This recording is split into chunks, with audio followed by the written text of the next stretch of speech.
নাজিবার মুখের দিক থেকে দৃষ্টি সরিয়ে ফাইল চেকিংয়ে দৃষ্টি দিল আফরাজ। হঠাৎ নাজিবার ফোনে কল আসলো। আর চোখে সিসিটিভির দিকে তাকায়। কল আসায় নাজিবা বিরক্ত বোধ করে। তবুও আজরাব কল করছে ভেবে ফোন হাতে নিয়ে দেখতে পেল স্ক্রিনে আননোন নাম্বার শো করছে। সে ধরবে কিনা দ্বিধা দ্বন্দ্বে পড়ে গেল। কলটা বারংবার আসছে। জরুরি কল ভেবে কলটি রিসিভ করতে গেলে তাৎক্ষণিকভাবে আজরাফের কলও স্ক্রিনের মধ্যে ভেসে উঠল। নাজিবা ভ্রুকুচকে আননোন নাম্বারের কল কেটে আজরাফের কল রিসিভ করে। সালাম বিনিময় শেষে গম্ভীর কণ্ঠে বলে, কল কেন দিয়েছেন? বেবিজান, আমার নাম্বার আমার ফোনের সিমও আমার নামে রেজিস্টার্ড, তো আমি যখন ইচ্ছে তখন কল দিতে পারি। নাজিবা ভেংচি কাটে, মুখ ভেটকিয়ে বলে, তাতে আমাকে কল দিতে কে বলেছিল? আমি তো ফোন টোন ছাড়াই বিন্দাস ঘুরছিলাম। আপনার থেকে এনা মিসিং চুটানোর জন্য ফোন কিনে দিতে হলো। নাজিবার ঢংমার্কা চেহারা দেখে মুখ টিপে হাসলো আজরাফ। তবুও কলের মধ্যে গাম্ভীর্য ভরা গলায় বলল, বেশি বেয়াদব হয়ে গেছো দেখছি। গালের দাগ মুছে গেছে মনে হচ্ছে, আবারও দাগ বসিয়ে দিতে হবে। এবার দিয়ে দেখেন, ছেড়ে না, অনেক দূরেই চলে যাব। নিজে তো ভুলেও গেছিল, আবারও ভুলে যাইয়েন না আমাকে। কল কেটে চোখ মুখ ফুলিয়ে ফেলল সে। ফোনটা বিছানার উপর ছুঁড়ে মেরে রুম থেকে বেরিয়ে যায়। আজরাফ ফুটেছে নাজিবাকে অনুসরণ করছে। মেয়েটি অভিমানে গাল ফুলিয়ে তার মায়ের কাছে গিয়ে গুটিয়ে শুয়ে পড়েছে। মিসেস ফেরদৌসি মুচকি হেসে নাজিবার মাথায় বেলি কেটে দিতে লাগলেন। জনাব ইসমাইল এই সময় গ্রামের জমির দেখভালের জন্য গ্রামে যান, তাই নাজিবার সংকোচ হলো না শাশুড়ির রুমের ভিতর ঢুকে পড়তে। আজরাফ এক পলক মা আর বিবিজানের দিকে তাকিয়ে ফোন হাতে নেয়। বাসার মধ্যে সার্ভেন্টের ছদ্মবেশে থাকা তার সিক্রেট পিয়ে রাফিনকে কল দেয়। রাফিনের দায়িত্ব হলো সর্বদা বসের রুমের আশপাশ জুড়ে কাজ করা। এতে সহজে এসে ফোন রিসিভ করে ইয়েস স্যার বলল। শব্দ করে আজরাফ রাফিনকে বলে, আমার রুমে ঢুকে তোর ম্যামের ফোনটা নিয়ে অফিসে আয়। ফোন রেখে সামনে তাকিয়ে আকবরকে দাঁড়িয়ে থাকতে দেখা গেল। সে ভ্রু নাচিয়ে ভিতরে আসতে ইশারা করে। আকবরের মাথায় সব জটিল প্রশ্ন ঘুরছে। যতক্ষণ এসবের উত্তর পাবে না ততক্ষণ সে শান্তিতে বসতে পারবে না। বন্ধুর উপর চেঁচিয়ে বলে, দেখ দোস্ত, আজ তুই পুরো কাহিনী আমাকে বলবি, না হয় আমি আমি হ্যাঁ বল, তুই কি করবি? আমি আমি আইসক্রিম খেয়ে হার্টে বরফ জমিয়ে হার্টবিট নষ্ট করে ফেলবো, বলে দিলাম। এতটুকু ব্যাপার, কোনো সমস্যা নেই, বরফটা না হয় আমি গিলিয়ে দেই। কি বলিস? আমি তো তোর পরম বন্ধু। হ্যাঁ দেখ, পেটে কিন্তু এখনো মুলার ব্রেক শেষ হয়নি। হ্যাঁ, যদি তেরা আমার কাছে জবাব দিস তাহলে তোর ক্যাবিনও আমার সুন্দর পদ মেরে দেবো। সে তার কথা শেষ করতে পারল না, উল্টে ঢোক গিলে মুখের কথা পাল্টে বলল, আরে তোর যখন ইচ্ছে তখন বললে হবে, নো প্রবলেম ম্যান। কিরে, তুই কেন ভয় পাচ্ছিস? গানটা সেফটির জন্য রেখেছি। কে যেন বিরাট বড় পাত দেওয়ার কথা বলছিল, তারই পাত দেওয়ার জায়গায় বুলেটের নাইফ ফুটো করে দেবো আর কি। Take it easy man. ফোকলা দাঁতের হাসি দেয় আফরাজ। গান দেখেই তার বন্ধুর মুখের রং পাল্টে গিয়েছিল। বিধেও মুখ ভ্যাটকাল সে। দরজায় নক করার শব্দ আজরাফ প্রবেশের অনুমতি দেয়। রাফিন এসে মোবাইলটি এগিয়ে দিয়ে পুনরায় তার কর্মস্থলে চলে গেল। আকবর নাজিবা ভাবির ফোন দেখে কিছু বলতে নিলেই কল চলে আসে ফোনে। আফরাজ বাঁকা হেসে নাজিবার ফোনের কল রিসিভ করে। অপর পাশ থেকে অস্থির গলায় দাহাব এহসান বলে ওঠে, নাজিবা, তুমি কোথায় থাকো? এতদিন স্টুডেন্ট টিচার হিসেবে কথা বলছি, তাই বলে এতটা ইগনোর করবা? দেখো, আমি জানি তুমি অন্য ডিপার্টমেন্টের স্টুডেন্ট আর আমি অন্য ডিপার্টমেন্টের teacher, but it's does not matter. I will manage. আর দেখতে গেলে আমার তোমাকে ভীষণ পছন্দ নাজিবা। আমিও কয়েকদিন বিয়ে করতে চাইছি, তাই বলছিলাম কি একসাথে কফি ডেটে গেলে।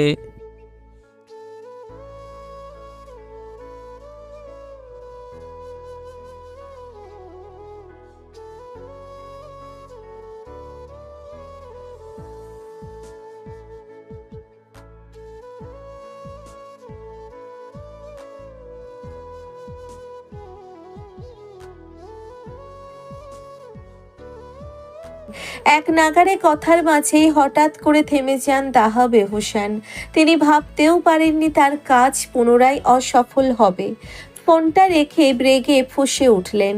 তার মেয়ের জামাইকে ডাক দিলেন। জনাব লিয়াকত গম্ভীর মুখভঙ্গি নিয়ে শ্বশুরের রুমে এলেন। তিনি আফরাজের ব্যাপারে পরিপূর্ণ তথ্য বের করে রেখেছেন, কেননা নাজিবার ডিএনএ রিপোর্ট হাতে পেয়েছিলেন সেদিন, যেখানে মোবারক আলীর সঙ্গে স্পষ্ট পজিটিভ ম্যাচ দেখানো হয়েছে। রিপোর্ট দেখে তিনি আর সময় ব্যয় করেননি। তৎক্ষণাৎ লোক লাগিয়ে নাজিবার স্বামী আজরাফের ব্যাপারে তথ্য জোগাড় করেন। তাবসাসুমের কথার জোরে বুঝতে পেরেছিলেন আজরাফ আর নাজিবার সম্পর্ক গভীরে পৌঁছে গেছে। তবুও তিনি নাজিবাকে চান। সম্পত্তির ভোগ আর লালসা মানুষকে নিম্নে পৌঁছয়, যার পূর্ণরূপে প্রমাণ হলো দাহা বেহসান। তিনি ক্ষোভে আজরাফের ছবি আর ঠিকানা মেয়ের জামাইকে দিয়ে বললেন, এই ছেলের লাশ দেখতে চাই। যত শীঘ্রই পারিস এর লাশ সামনে হাজির করবি, না হলে তোকে আবারও গুপ্ত রুমের মধ্যে বন্দি করে রেখে দেব। মনে রাখিস, মোবারক আলীকে মারার কাজে তুইও কিন্তু সামিল ছিলি। এই ছেলে বেঁচে থাকলে কোনো না কোনো একদিন আমাদের গলায় ফাঁসির দড়ি ঝুলিয়ে ছাড়বে। চা এখান থেকে, কাজে লেগে পড়। জনাব লিয়াকত মাথা নেড়ে বেরিয়ে যায়, কারণ তার জীবন তার কাছে প্রিয়। অন্যথায় আকবর তালি বাজিয়ে আজরাফকে শাবাশি দিয়ে বলে, ভাই এবার তো বলে ফেল, কাহিনী কি? কষ্টময় শ্বাস ফেলে আজরাফ বলতে লাগলো, তোর তো নাজিবার বলা কথাগুলো মনে আছে, কিন্তু তাকে প্রশ্ন করার আগে তার প্রতি প্রথম কবে আমার কৌতূহল জেগেছিল জানিস? বিয়ের 7 দিন পরে। তখনও আমি আর নাজিবা এক রুমে থাকতাম না, আলাদা রুমে থেকে সামনাসামনি দেখা হতো। কাজ থেকে রাতে ফিরে নিজের রুমের দিকে যাচ্ছিলাম, নাজিবার রুম পেরিয়ে যেতে গেলে তার রুম থেকে গোঙানোর শব্দ শুনে ঘাবড়ে যাই, কারণ মেয়েটা একলা রুমে থাকছিল। সেই হিসেবে দুঃস্বপ্ন দেখে ভয় পাচ্ছে কিনা চেক করতে ভেতরে ঢুকে পড়ি। সে কম্বল জড়িয়ে রেখে ভয়ে কাঁপছিল, তার কণ্ঠস্বরও অল্প করে শোনা যাচ্ছিল। স্পষ্ট শুনতে পাচ্ছিলাম মেয়েটা ঘুমিয়ে বলছিল, দাদু প্লিজ ছেড়ে দাও না, আর খেও না আম্মুকে, আম্মুর শরীরে আর রক্ত নেই দাদু। হঠাৎ মেয়েটা নিজের থেকে কেঁপে কেঁপে উঠে তার নিজের শরীরে হাত বুলিয়ে কেমন একটা আচরণ প্রদর্শন করছিল। দেখতে মনে হচ্ছিল নিজের শরীর থেকে কারো হাত সরানোর চেষ্টা করছিল। আমার মনোভাব সত্য হলো। নাজিবা ঘুমের ঘোরে কেঁদে বলছিল, দাদু আমার কামিজ ছেড়ে দাও প্লিজ, দাদু প্লাজু ছেড়ে দাও না দাদু, নিচে হাত কেন দিচ্ছ দাদু প্লিজ। মেয়েটার কান্নায় বুক ভেঙে আসছিল আমার, নিজের কাছে অসহায় লাগছিল। যদি তাকে বুকে না চেপে ধরতাম তখন তার আবারও ড্রাগ নিতে হতো। কিন্তু আল্লাহর অশেষ ক্রিয়ায় আমার চোখে তার অপ্রকৃত আচরণের কারণও চলে এলো। তার ঘুমের ঘোরে করা আচরণে স্পষ্ট অনুভব করলাম মেয়েটা জঘন্য অতীতকে ভুলতে পারিনি। রাতের আধারে পাখির বাচ্চার মতো আমার বুকের মধ্যে ঘুমিয়ে গেল বিবিজান। এসব দেখে রাফিনকে কাজে লাগিয়ে দিলাম। আমার উদ্দেশ্য ছিল ফেনীতে হানিমুন ট্যুর দিয়ে কাজের সমাপ্তি ঘটানোর। তবে কুসুমা ভাবির গর্ভ অবস্থায় যাওয়ার রিস্কি মনে হলো আমার। তাও আমি আড়ালে রাফিনকে দিয়ে খবর নেওয়ার চেষ্টা চালিয়ে যাই। রাফিন প্রথমে সেই হাসপাতালে খোঁজ নেয় যেখানে বিবিজান অ্যাডমিট ছিল। সেখান থেকে যে খবরটা পেলাম তার প্রতিফলিত রূপ দেখবি। আজরাফ আকবরের দিকে তাকিয়ে বলে। সে মাথা নেড়ে সাই দেয়। আজরাফ ল্যাপটপ কাছে টেনে তার মতো টাইপিং করলো। টাইপিং শেষ করে ল্যাপটপের স্ক্রিন আকবরের মুখোমুখি করে দেয়। সে দেখে ভ্রুকুচকে জিজ্ঞেস করে, এই কে বুড়ো বেটা? নাজিবার আপন মামা। She is a drug dealer and drug seller. আজ 3 মাস যাবৎ তাকে আমি আহত অবস্থায় বেঁধে রেখেছি। কি বলিস মামা? ভাবির প্রেমে ভূত হয়ে একদম রহস্যোৎকরণ নেমে পড়েছিলি বুঝি? বলতে গেলে এমন কিছু। তার মামারে মারধর করে জানতে পারলাম বিবিজানকে তার সৎ দাদা অর্থাৎ দাহাব এহসান আর মামার কাছে শুধু 1 মাস রাখার জন্য পাঠিয়েছিল। কিন্তু এই বুড়ো বেইমানি করে, আপন ভাগ্নির শরীরের প্রতি লোভ জাগে তার। এই জন্য রাতের আধারে বিবিজানকে নিয়ে ফেনীর অন্য শহরে চলে গেল। এখন দাহাব এহসানের সেসবের খবর অবধি নেই। সে তো মশগুল ছিল সম্পত্তির ভাগ বাটোয়ারা নিয়ে। বলতে গেলে আমার শ্বশুর শাশুড়িকে মৃত্যুর কবলে ফেলে তাদের মৃত্যুকে সাময়িক দুর্ঘটনা বলে চালিয়ে দেয় তাবাসসুমের বাবা জনাব লিয়াকত। এই তাবাসসুম হলো নাজিবার সৎ ফুপ্পির মেয়ে। নাজিবার আপন দাদি 2বার বিয়ে করেছিল। প্রথম স্বামীর মৃত্যুর পর দাদির এক সন্তান ছিল যার নাম মোবারক আলী আমার শ্বশুর। দাদি একলা হাতে ছেলের লালন পালনে হিমশিম খাওয়ায়। দাদির পরিবার আরেকটা বার দাদিকে বিয়ের পিঁড়িতে বসায়। তখন তার বর হয়েছিল দাহাব এহসান। তার পক্ষে সন্তান হলো মিস হিয়া এহসান, যে তাবাসসুমের বর্তমান জননী আর লিয়াকত সাহেবের স্ত্রী। অথচ এই মহিলা নাজিবার অসুস্থতার দিনে নিজেকে দাহাব এহসানের মা বলে পরিচয় দিয়েছিল। আর দাহাব এহসান তো আরো শিয়ানা, নিজের যৌবন রূপ ধরে রাখতে সার্জারি করে নিজের সর্বনাশ অলরেডি করে রেখেছে। সে কি ভেবেছিল আমি ছোট বাচ্চা, আমাকে যা বুঝাবে আমি তাই বুঝবো? এই পাঁচ পাখির নজর দাহাব এহসানের চেহারার আতলে ছিল। আমার নজরকে এড়াতে পারল না সে। তার ভুল ছিল স্বেচ্ছায় আমার সঙ্গে কথা বলা। এর কারণেই তো দাহাব এহসানের মুখের চামড়ায় ছিপছিপে ছিঁড়ে যাওয়া রেশ দেখেছিলাম। তখন ফরেন্সিক ল্যাবে পরিচিত এক ডক্টরকে বলে তার সমাধান চাই। তিনি সমাধানে এটাই বলেছিল যে দাহাব এহসানের বর্তমান বয়স 60-এর কাছাকাছি। তার চুল শরীর প্রায় মেটে যাওয়ার কথা, কিন্তু সে নিজের মনে নাজিবাকে ভোগ করার পূর্ব আশা জমিয়ে রেখেছিল, যার আশানুরূপ সে নিজের যৌবনের রূপের জন্য রক্তপান করত, মেডিসিন ইনজেকশন নানানভাবে গ্রহণ করত। এসবে সাহায্য করত মিসেস হিয়া, একজন কেমিস্ট ল্যাব লেকচারার। তার মাথায় কোন কেমিক্যাল কেমনে ব্যবহার করতে হবে তার ধারণা আছে। নিজ মেয়েকে কাজে লাগিয়ে প্রতিবার কেমিক্যাল সলিউশন বানিয়ে রাখে সে। এখানেও একটা হাসির ব্যাপার কি জানিস, দাহাব এহসান এতটা সম্পত্তি লোভী ছিল যার ফলে সে তার মেয়ের ঢাসা মার্কা জামাইকেও সহ্য করেনি।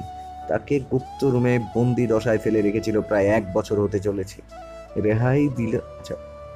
রেহাই দিল কিনা জানা নেই, যদিও দিয়েও থাকে ধরতে সমস্যা হবে না, আই হোপ। এভাবে সে নিজের রাস্তা পুরোপুরি পরিষ্কার করে ফেলে। সে ভেবে উকিলের সাথে দেখা করে দলিল বানায়।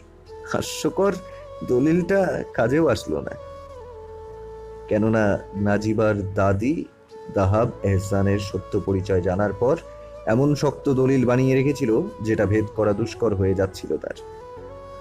সেটা হচ্ছে সম্পত্তির মালিক এখন স্বয়ং নাজিবা নিজে। তাকে যে বিয়ে করবে এবং তাদের পরবর্তী বংশধারায় যার জন্ম হবে তার 18 বছর বয়স হলেই সম্পত্তির পুনরায় ভাগ বাটোয়ারা করা যাবে।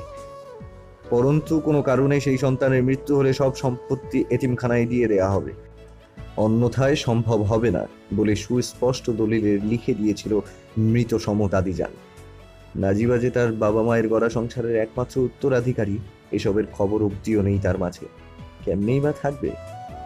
তার জীবনে যতগুলো মর্মান্তিক ঘটনা ঘটেছে অন্য কারো জীবনে খুঁজে পাওয়া দুষ্কর। দাহাব এহসানের মাথায় তখন এক চিন্তা ভর করে, সে যে কোনোভাবে হোক নাজিবাকে বিয়ে করে বংশের উত্তরাধিকারী নেবে। তার ঘৃণ্য কাজে সায় দেয় তাবাসসুমের মা মিসেস হিয়া।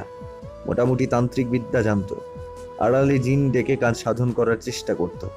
আমার স্মৃতিও ততদিনে মনে পড়ে গিয়েছিল। আমার স্মৃতি লোপ পেয়েছিল ছাদের উপর থেকে পড়ার কারণে, যা সত্য, কিন্তু ধাক্কা দিয়েছিল মিসেস হিয়ার ভাড়াটে জিন। তার শর্ত ছিল আমার জীবন, কিন্তু আল্লাহর মহিমায় আমি বেঁচে যাই। এতে জিন তার কাজে অসফল হওয়ায় মিসেস হিয়ার বাম হাত কেড়ে নেয়। যেহেতু তিনি জিনের সর্দার, সেহেতু তার পক্ষে সর্দারের জীবন নেওয়া সহজলভ্য নয়, তাই সে বাম হাত কেড়ে নেয়। একই কাজ আবারও করে নাজিবার উপর মন্ত্র পাঠ করে জিনকে পাঠায়। জানতো না যে আমার বাসা পরিপূর্ণ পবিত্রতায় ঘেরা। আমার দাদির অশেষ কষ্টে প্রতি রুমে থাকা ফুলের টবগুলো বিশেষ ক্ষমতা বহন করত। সেগুলো জিনকে কুপোকাত বানিয়ে ছাড়ে, কিন্তু জিনের শাস্তিও কম ছিল না। সে কারণে এক ফুলের মৃত্যু হয়ে যায়, যার প্রতিরূপে বেলকুনিতে রক্ত দেখে অজ্ঞান হয়েছিল নাজিবা। আমি বিষয়টা ধামাচাপা দিতে সার্ভেন্টস ডেকে বেলকুনি পরিষ্কার করিয়েছি। সেই সাথে নাজিবার শরীরে মেডিসিনের ডোজ লাগিয়ে দিই। তার সুটকেস খুলে ড্রাগের ইঞ্জেকশন সরিয়ে লিকুইড মেডিসিন ইঞ্জেকশন রাখি। এতে নাজিবা তার অজান্তে ওষুধ সেবন করে ড্রাগ অ্যাডিকশন থেকে বেরিয়ে আসতে থাকে। আলহামদুলিল্লাহ, কার্যকরও হচ্ছে। এতেও চুপ করে বসে থাকিনি। ড্রাগটা কিভাবে তার শরীরে এলো তারও তথ্য খুঁজতে তৎপরায় লেগেছিলাম। পেয়েও গেলাম এই ছবির বুড়ো।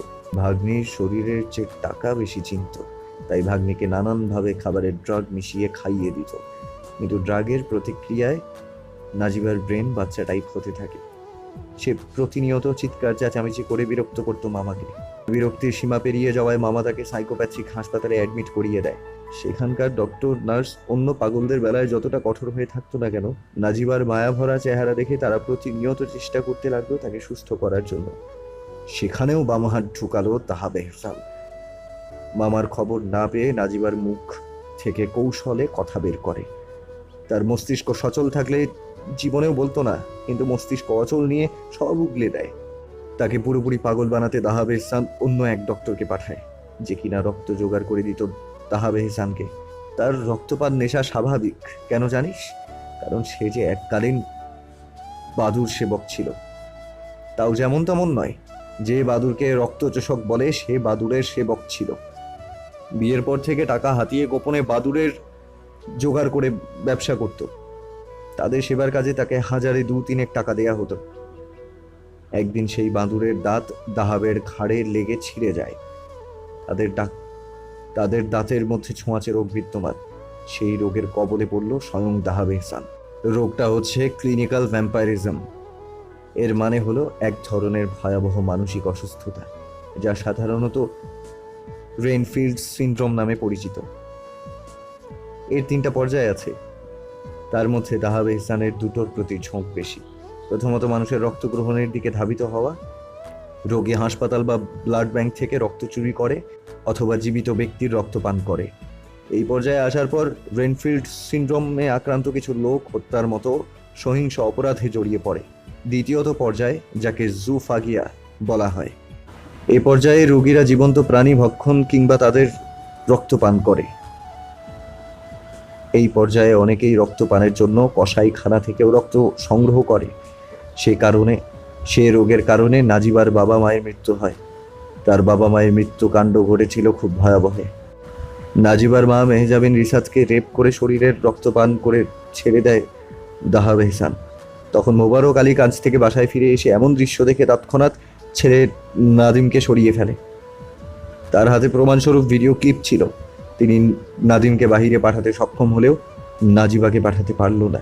তার আগেই নাজিবা চোখের সামনে তার সৎ দাদা বাবার শরীরের রক্ত চুষে নেয়। মোবারক আলী অন্য কিছু করতে না পারলেও দাহাব এহসানের বুকের মধ্যে ছুরি ঢুকিয়ে দিয়েছিল, যাতে তার তান্ত্রিকতা নষ্ট হয়ে যায়। এই বিদ্যায় পরিপূর্ণ অভিজ্ঞ হওয়ার আগেই তাকে উপড়ে ফেলে দেয় আমার শ্বশুর। তবুও কই মাছের প্রাণ বেঁচে গেল, অথচ মেয়ে তো আন্ডা মার্কা আরও। তন্মধ্যে ছোট্ট প্রাণ হাতে নিয়ে যেন অবশ হয়ে গিয়েছিল ছোট্ট নাজিবা। একে তো রুমে থেকে চিৎকার করেছিল মায়ের অসহনীয় মৃত্যু দেখে, তারপর বাবার মৃত্যু দুটোই তার মস্তিষ্কে বিরূপ প্রভাব ফেলে। তাদের মৃত্যুর ক্লিপ একটা আননোন নাম্বার থেকে আমার কাছে আসে। কে বা কেন দিয়েছে তার নাম্বার ট্র্যাকিং করেও পাইনি, পরন্তু তার সেই ভিডিওর জোরেই দাহাব এহসানের ব্যাপারে তথ্য খুঁজে বের করতে পেরেছিলাম। মূলত ওই সময় নাজিবার বাবা মাকে খুন করেছিল বলে নাজিবাকে ছাড় দেয়, তার মামার কাছে পাঠিয়ে দেয়। সেখান থেকে হাসপাতালে নাজিবার জন্য বরাদ্দকৃত ডক্টরকে অন্য জায়গায় ট্রান্সফার করে ডক্টর সিরাতকে আনা হয়। সেই ডক্টরের হাবভাব অশ্লীল ছিল। এর পরিপ্রেক্ষিতে নাজিবার সেবায় নিয়োজিত নার্স তাকে সহায়তা করে। তাকে নিয়ে পালিয়ে রাস্তায় চলে আসে। এই পালানোর খবর তার মামা শুনতে পেলে নিজেকে আড়াল করে নেয়, কারণ দাহাব এহসানের হাতে পড়লে তার মৃত্যু নির্ধারিত ছিল। যেমন মৃত্যু ঘটেছিল তার চামচা ডক্টর সিফাতের। কিন্তু মামা পড়েছে আমার হাতে, এখন বন্দি দশা ভোগ করছে। তার শরীরের পচন দেখার অপেক্ষায় আছি আমি। নানান ড্রাগ যে তার শরীরে ভরে দিয়েছি, নিদারুণ কষ্ট দেব। যে কষ্ট ভোগের অধিকারী না হয়েও ভুগতে হয়েছিল আমার বিবিজানকে, এবার পাল্লা হবে মিসেস হিয়া তার স্বামী আর সন্তানের সঙ্গে। যদি স্বেচ্ছায় না ছাড়ে তবে জীবন মাঝ পথে থেমে যাবে তাদের। সর্বশেষে হবে দাহাব এহসানের জীবনের খেলা। তবুও কোথাও একটা কিন্তু থেকেই যায়। সে সময় নাদিম পালালেও বর্তমানে কোথায় আছে তা এখনো বের করতে পারিনি। ভাই, তুই একলা এসব জোগাড় করলি, মাশাআল্লাহ। ভালোবাসা পাগলামি হোক তোর মতো, সর্বদা যাচাই করার ক্ষমতা রাখিস তুই। তোর কথার মধ্যে তো এটাও বোঝা যায় এতদিন যে তাবাসসুম ছলে বলে অফিসে নাজিবাকে টিজ করেছিল। অফকোর্স ইয়ার, বিবিজানের আপাদমস্তকে আমার বাজ পাখির ন্যায় নজর। যেখানে ত্রুটি থাকলে তাকেই রেহাই দেয় না, সেখানে তাবাসসুম তো তুচ্ছ বিষয় মাত্র। সেদিন ফুটেজে সব দেখে অদেখা করেছিলাম ইচ্ছাকৃত, কারণ তাবাসসুমের পরিচয় সম্পর্কে যা জেনেছিলাম তা সত্য কিনা শিওর হতে। বোকা মেয়েটা সত্য প্রমাণ করে ছাড়ল। একে তো আমার সাথে প্রেমের ছল করে তার কোনো বেহায়া ক্লায়েন্টের সাথে রাত কাটিয়ে নিজের যোগ্যতার সাথে নাজিবার তুলনা করেছিল। মন চাচ্ছিল খুন করে দেই। সে তো আমার বিবি জানের নখের যোগ্যও না, কিন্তু তখনও সত্যি জানতাম না। জেনেছি যখন সে ক্লাবে নেশার ভূত হয়ে দাহাব এহসানের সাথে প্ল্যানিং করছিল, তখন রাফিনকে তাদের পিছে পাঠিয়ে দেই। সত্যি জানার জন্যে মূলত তাবাসসুমকে পিএ পদে রাখা। এই দাহাব এহসানকে তো অভিনয় জগতের সেরা অভিনেতার পদক দেওয়া উচিত। যৌবনের বেশভূষায় থেকে আপন নাতনির সঙ্গেও মাখন খেলা খেলতে দ্বিধাবোধ করেনি। যার মধ্যে কোনো ধরনের নীতি চিন্তা নেই, তার আবার কিসের দ্বিধা? মিসেস হিয়া তো জানেন না তার সন্তান অনেক আগেই তার বাবার সঙ্গে রাত কাটিয়ে ফেলেছে। বেহুদা কারণে শুধু শুধু দূরে রেখে লাভ কি? সব তথ্য জানতে পেরে মনে মন নিজেকে দমিয়ে রেখেছিলাম, কারণ রাগ করলেন তো হেরে গেলেন। কথা স্মরণে রেখেই নিজের রাগ পুষিয়ে রাখার স্বভাব কৈশোরগত। মানুষ বলে জন্মগত, তুই বললি কৈশোরগত। কোন গ্রহের প্রাণী রে তুই? হ্যাঁ, মানুষ জন্মগত বলে, তার অর্থ কি আজও ঠিক? তুই বল। তুই যে এত পাত মারিস সেটা কি তুই জন্মের পরপরই জানতে পেরেছিলি? পারিসনি কেন? কারণ তুই নিজেই একদিনের বাচ্চা, তুই কেমনে জানবি তুই পাত মারিস? এগুলো তো বড় হলেই পরিবার পরিজন বুঝে আন্দাজে বলে দেয় যে তোর জন্মগত স্বভাব। আমি এ কথায় অমত বলেই বলি যে স্বভাব আমরা বুঝি কৈশোর থেকেই। তখন স্বভাব সম্পর্কে জেনে বোঝা যায় আমি কেমন ছিলাম। আকবর মাথা নেড়ে 2 কাপ কফি অর্ডার দেয়। আজরাব পানির মগ নিয়ে পানি খেয়ে শুকনো গলা ভিজিয়ে দেয়। সিসিটিভির দিকে চেয়ে মা আর বিবিজানকে একসাথে ঘুমাতে দেখে শান্তি পেল মনে। তবুও রাতে আদর দেওয়ার ইচ্ছে পোষণ করে রাখলো গোপনে, কেননা বিবিজান অভিমানে মুখ ফুলিয়েছে। আদর ছাড়া তো আর মজে না মনটা। ঠুং করে ফোনের শব্দে আফরাজের ধ্যান ফেরে। আকবর তার সামনের চেয়ারে বসে কুসুমার সঙ্গে বার্তালাপ করছিল। আফরাজ এক পলক চেয়ে ফোন কল রিসিভ করে নেয়। স্যার, দাহাব হয়তো জানতে পেরেছে ম্যাডামই নামি যাওয়া, কারণ ফুটে চেক করে দেখলাম আপনার রুমে অচেনা একটা মেয়ে ঢুকে ম্যাডামের চুল উৎস নিয়ে পালিয়েছিল। এখন কি তাকে খুঁজি ধরবো?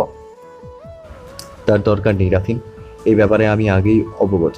ইচ্ছাকৃত মেয়েটাকে ধরিনি আমি, যেন দাহাব বুঝতে পারে আমি তার প্ল্যান বুঝিনি। তুমি খেয়াল রেখো সর্বক্ষণে, ওকে? ফোন কাটতেই আকবর বন্ধুকে বলে, ইয়ার তুই না 1 ঘন্টা আগে দাহাবের সঙ্গে কথা বলি, তাহলে বুড়ো জেনে গেছে, এবার তোর ক্ষতি করতে চাইবে তো। বুকের মধ্যে হাত গুজে আয়েশে চেয়ারে হেলান দিল আজরাব। বাঁকা হেসে বলে, I also want his revenge. সে যদি রিভেঞ্জ না নেয় তবে শ্বশুর শাশুড়ির মৃত্যুর খবরকে ফেক অ্যাক্সিডেন্ট নামে চালিয়ে দেয়া বুড়োকে তো ধরতে পারবো না। আর রইল তাবাসসুমকে কিডন্যাপ করার কথা, সে যে পিঠ পিছে নাজিবাকে অপমান অপদস্থ করে ছেড়েছে, তার জন্য আগামী 7 দিন পর্যন্ত খাওয়া দাওয়াহীন তাকে বাঁচতে হবে। এতে মরে গেলে ডোন্ট কেয়ার, রাফিন বিষয়টা সামলে নেবে। আরও এই মেয়ে সচক্ষে দাহাবের বুড়ো রূপও দেখেছে। অতবর বেচারি ফেঁসে যাবে সে ভয়ে মুখ খুলতে চাইছে না। তন্মধ্যে সত্যি ফাঁস করলে দাহাবের হাতে খুন হবে, আর না করলে আমাদের হাতে মাইর খেয়ে খেয়ে বাঁচবে। আকবর নিজের মাথায় বার কয়েক ঝাড়ি মেরে বলল, ভাই তোর প্ল্যান সেটা সুসম্পন্ন, সুরপার ভাই, পরন্তু আমার দারুণ ফাঁদ মারার মতো সেরা নয় না। নিজের শার্টের কলার টান টান করে ভাব নিল আকবর। আজরাব চোখ ঘুরিয়ে ফাইলস দেখার ভান ধরল।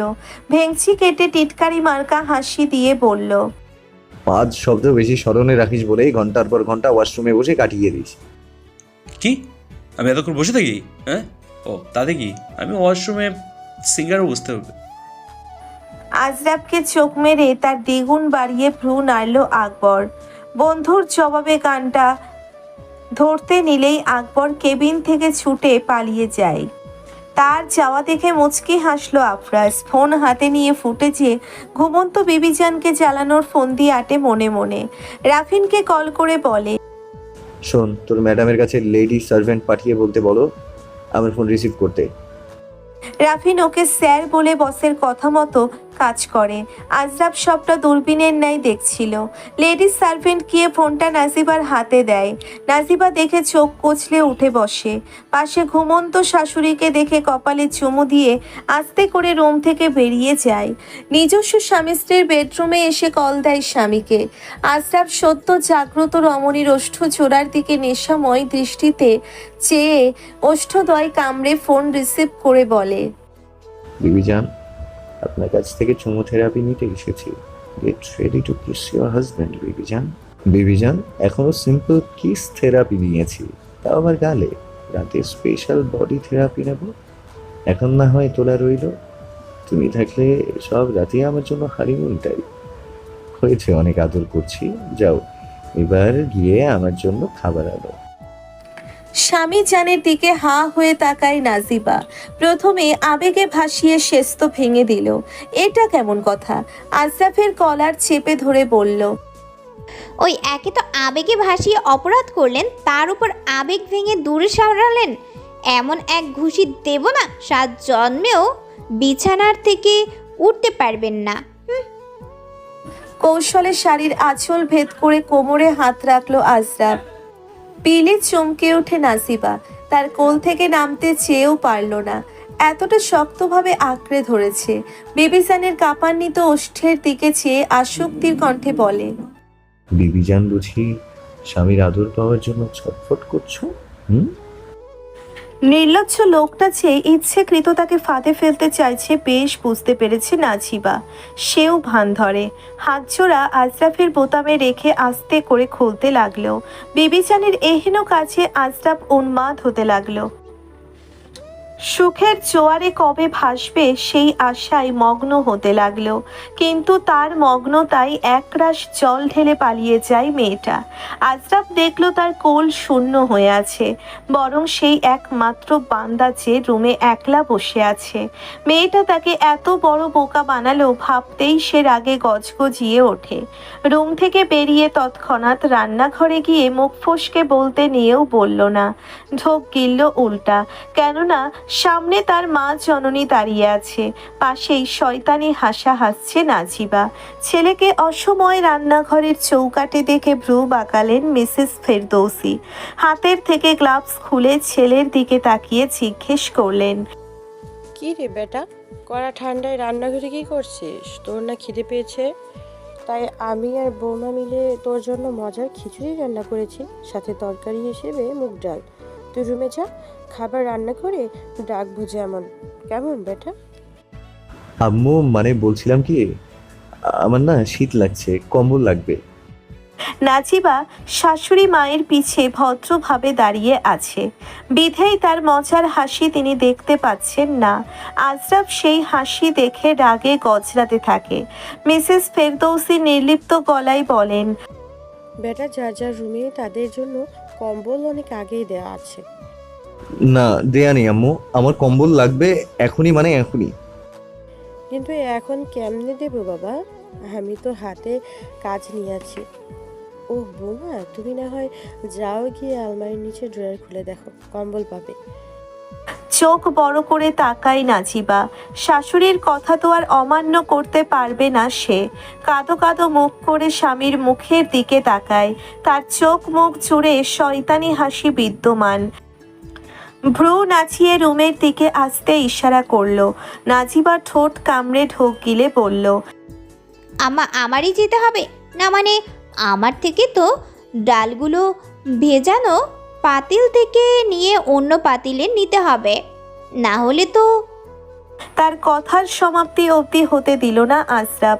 দাঁতে দাঁত চেপে বলল, ওই কাজটা সহজ, সেই কাজটা অবশ্য রহিমা করতে পারবে। আপনি যদি স্বামীর ওপর মেহেরবান হন, তবে রুমে এসে কম্বলটা শরীরে জড়ানোর ব্যবস্থা করে দিন। শেষ কথাটি বলে মায়ের চোখের আড়ালে চোখ টিপ মারল বিবি জানকে। সে তো লাজুকতায় দৌড়ে স্বামীর পাশে কেটে রুমের দিকে ছুটল। তার যাওয়া দেখে মিসেস ফেরদৌসি মুচকি হাসলেন। তিনি আগেই আঁচ করতে পেরেছিলেন ব্যাপারটা, কিন্তু ছেলে আর ছেলের বউকে লজ্জায় ফেলতে চাননি বিধেই তার না বোঝার ভান ধরেই ছেলের বাচ্চার মতো কথায় জবাবের উপর জবাব দিলেন। মায়ের দিকে তাকালে তিনিও তাকান। মায়ের মুচকি হাসি দেখে আফরোজ মাথা চুলকে মাকে ফ্লাইং কিস ছুঁড়ে দিয়ে চলে যায়। রহিমাও তখন রান্নাঘরে আসায় মিসেস ফেরদৌসির আর কষ্ট করতে হলো না।